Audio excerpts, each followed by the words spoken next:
కొంచెం కారం,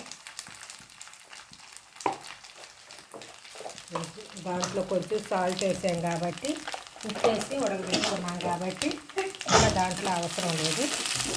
ఇది ఏగనిచ్చి కారం పెట్టు పులుసు వేసుకొని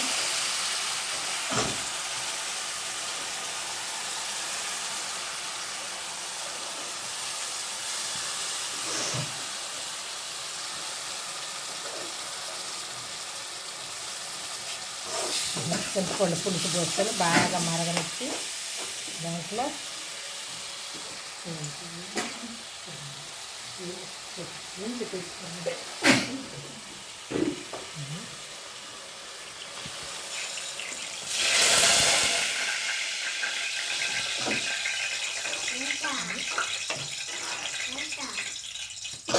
చింతపండు పులుసు బాగా ఇంకా పోసేసి మరగబెట్టుకొని మూత పెట్టుకొని మరగబెట్టుకున్నా.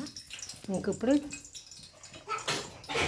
చేపల పులుసుకి ఉల్లిపాయ, పచ్చిమిరపకాయ, కొంచెం గ్రేవీ రావడానికి ఒక 2-3 కూర వచ్చేసి ఒక 2-3 పాయలు మనం చేపల పులుసుకి 2-3 పాయలు పెట్టుకొని ఇవి బాగా